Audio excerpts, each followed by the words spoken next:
Bonjour chers followers, Samba Bisco Gay de votre chaîne YouTube Dr Love.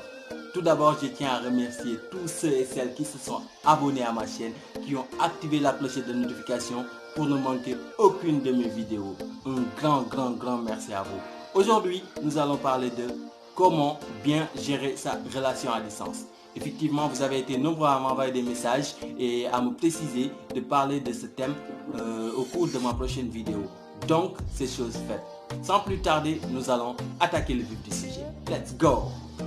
Voilà, d'abord je tiens à préciser que les relations à distance sont différentes. Donc bien sûr, cette vidéo pourrait être adaptée à la vôtre comme elle pourrait ne pas l'être. Nous allons parler de la relation à distance, des choses à éviter et des choses à favoriser. Première chose, les choses à favoriser.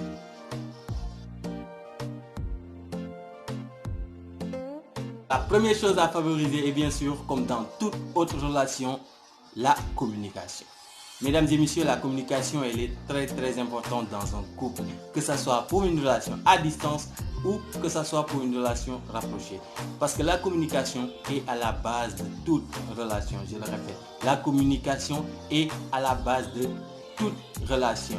Communiquez avec votre partenaire, mais essayez d'éviter de communiquer avec, c'est-à-dire si vous communiquez tout le temps avec WhatsApp, à la longue vous créez une routine et la routine c'est l'ennemi de la relation de couple. Donc variez les moyens de communication, parlez sur WhatsApp, appelez-vous sur téléphone, Messenger, utilisez Skype, tout ce que vous voulez, tous les moyens de communication mis à votre disposition pour votre partenaire, pour que vous et votre partenaire puissiez varier de moyens de communication. Donc la communication elle est très importante. La deuxième chose à faire, c'est de vous mettre d'accord sur la date de fin de votre mise à distance. C'est-à-dire que quand une relation à distance commence, il faut déjà se dire quand est-ce que cette relation à distance là va se terminer. Dans un an, dans 2 mois, dans un mois, on ne sait jamais. Mais ce qui est important de savoir, c'est qu'il faut impérativement être d'accord sur une date de mise en fin de votre relation à distance. Cette date sera la date à laquelle vous allez vous retrouver, c'est-à-dire que la date à laquelle votre relation va physiquement commencer. Et cette date elle est très importante à préciser dans une relation à distance. Sinon, il y a souvent problème parce qu'on tend vers l'infini, vers l'inconnu. On ne sait jamais quand est-ce que cette distance-là va se terminer. Et ça, c'est un problème. Le troisième point, c'est le plus important sans doute, car on va parler de la sexualisation de votre relation. C'est-à-dire que tout le monde sait que la sexualité elle est très importante dans une relation. Donc, surtout dans une relation à distance. Si c'est une relation à distance, c'est-à-dire que physiquement vous ne pouvez pas vous toucher, vous ne pouvez pas vous sentir. Donc, il faudrait titiller la sexualisation de votre partenaire. C'est-à-dire, il faudrait donner envie à votre partenaire d'être près de vous. Lui donner envie de prendre l'avion et de venir tout de suite vous rejoindre, ou bien lui donner envie de prendre le bateau, de venir tout de suite vous rejoindre. S'il n'y a pas cette envie-là, si l'autre ne sent pas l'obligation ou bien l'envie de venir vous rejoindre, il y a souvent un problème. Donc il faut essayer de titiller au maximum la sexualisation de votre partenaire, tout en évitant de verser vers le pervers. Évitez tout ce qui est photos nues, vidéos nues, photos trop sexy ou bien extravagantes, parce qu'il faudrait quand même que l'autre puisse vous respecter.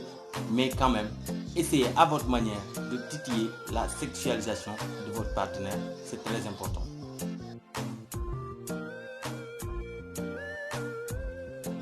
Maintenant, nous allons parler des choses à éviter. La première chose à éviter dans une relation à distance, c'est d'installer la routine. Évitez de toujours vous raconter vos journées de manière banale.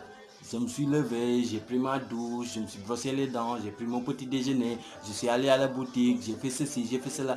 Chaque jour les mêmes choses, chaque jour les mêmes choses, et les raconter à votre partenaire. À la fin, c'est saoulant, je vous le dis.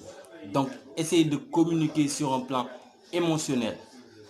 Communiquer sur un plan émotionnel, parler de vos sentiments, vous parler de vos problèmes, de ce qui vous arrange, de ce qui ne vous arrange pas, de ce qui vous correspond et de ce qui ne vous correspond pas, pour améliorer votre couple. Mais surtout, évitez d'installer. La deuxième chose à éviter, c'est d'être envahissant. Trop d'appels, trop de messages, trop de photos. C'est envahissant à la fin. Il faut donner à l'autre le besoin d'être avec vous, il faut donner à l'autre le besoin de voir votre photo, de vous parler et tout. Mais si vous êtes là 24 heures sur 24 à parler avec la personne, à la fin, vous êtes saoulant, quoi. Il faut essayer de changer, de faire des activités, de sortir, de vous divertir et ensuite de partager ces moments-là avec votre partenaire. Parce que si vous êtes envahissant, à la fin, il va se lasser ou elle va se lasser et va aller voir ailleurs. Donc, essayez de ne pas installer aussi cette routine-là. Essayez de ne pas être envahissant envers votre partenaire. Communiquez sur un plan émotionnel. Discutez avec lui de vos sentiments. Ne parlez pas toujours de vos activités, de tout ce que vous faites chaque jour. Ne vous racontez pas vos journées de manière banale. Voilà les choses à éviter dans une relation à distance. Ne vous retenez pas non plus. Quand il y a quelque chose qui ne vous plaît pas chez l'autre, ce n'est pas parce qu'il est à distance ou qu'elle est à distance que vous n'allez pas le lui signaler. Bien au contraire, il faudrait parler de ce qui vous dérange chez l'autre. Vous discutez de tout. C'est-à-dire considérer cette relation comme une autre relation tout à fait normale. Faites comme si la personne elle est près de vous. Voilà, c'est ça qui arrange une relation à distance. Mesdames et messieurs, c'était tout pour cette vidéo. Rendez-vous dans une autre vidéo. N'oubliez pas de vous abonner, d'activer la clochette de notification et de nous laisser un commentaire pour nous améliorer. Peace!